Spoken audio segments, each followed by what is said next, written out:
Habib, bagaimana hukumnya merayakan tahun baru Masehi? Nah, kita ini kalau berbicara masalah hukum itu nggak bisa sembarangan. Hukum itu ada 5: wajib, sunnah, mubah, makruh, haram. Wajib ada perintah, sunnah ada perintah tapi nggak begitu kuat, mubah nggak ada perintah nggak ada larangan, makruh itu ada larangan tapi nggak kuat, haram larangan kuat. Sekarang bertahun baru merayakannya dengan cara apa? Saya berzikir, ngajak teman-teman untuk zikir sepanjang malam. Boleh apa enggak? Boleh, nggak ada masalah. Saya kumpul di tengah jalan, setelah itu saya niup trompet, saya pakai ini itu dan lain sebagainya. Itu hukumnya bagaimana? Lah kalau yang seperti itu hukumnya, kita harus hati-hati. Tradisi seperti itu bukan tradisinya orang soleh.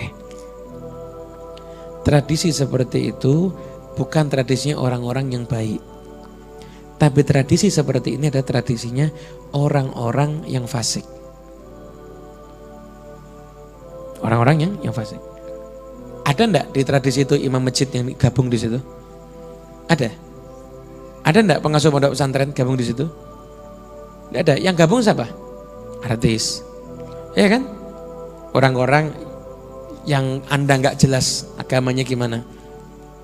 Nah, penting. Nah, saya kasih tahu ada kejadian-kejadian ini dari saking pentingnya diceritakan di kitab Ihya. Nabi Isa alaihissalam itu pernah masuk ke satu kampung.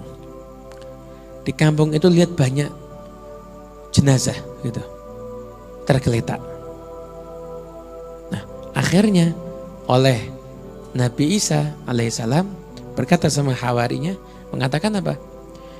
Ini mesti matinya sekaligus. Karena kalau ini matinya itu berurutan, mesti bisa saling menguburkan. Karena sekaligus mati nggak ada yang sempat untuk saling menguburkan. Nah, hawarinya bilang, ya Nabi Isa, dibangkitkan dong salah satu, kita pengen tahu sebabnya kenapa, kita pengen ambil pelajaran. Nabi Isa mendapatkan petunjuk untuk tengah malam datang lagi ke sana. Setelah itu Nabi Isa menyeru, wahai orang-orang penduduk desa, wahai orang penduduk desa. Sekian lama akhirnya ada yang jawab. Saya tuh tanya, apa yang terjadi ini? Dia jawab, bitna fi afiyah wa asbahna fil hawiyah. Kita ini di malam tidur seneng, bangun tidur kita seakan udah di neraka semuanya kita ini. Penuh dengan api. Kenapa? Kita dihukum sama Allah, kena azab. Saya tuh Nabi Isa nanya lagi, kenapa kamu kok diazab sama Allah? Ya, karena 2 kesalahan kita. Yang pertama, kita cinta sama dunia. Seperti apa cintamu sama dunia? Seperti cintanya anak kepada ibunya. Ibunya datang senang, ibunya pergi nangis. Cintanya bayi pada ibunya. Karena itu dihukum. Ya. Yang kedua apa? Karena kami menaati ahli maksiat. Gaya hidup kami sama kayak gaya hidupnya orang yang ahli maksiat. Perilaku kami gak ada bedanya dengan orang yang bermaksiat. Cara berbicara kami persis kayak cara berbicaranya orang yang bermaksiat. 2 hal ini diatur sama Allah. Akhirnya kemudian bisa nanya, ya sekarang pertanyaan berikutnya nih. Kenapa sekian banyak ini gak ada yang jawab, kok cuma kamu yang jawab? Dijawab sama orang tadi, ya saya ini memang tidak ngikut apa yang mereka lakukan. Tapi saya berada di tengah-tengah mereka. Sehingga ketika mereka kena, saya juga kena. Terus gimana nasibmu sekarang? Saya ini sekarang, kalau yang lainnya udah pakai 1 pelana daripada api. Siksa sama Allah. Sekarang saya ini ada di ujung jurang neraka.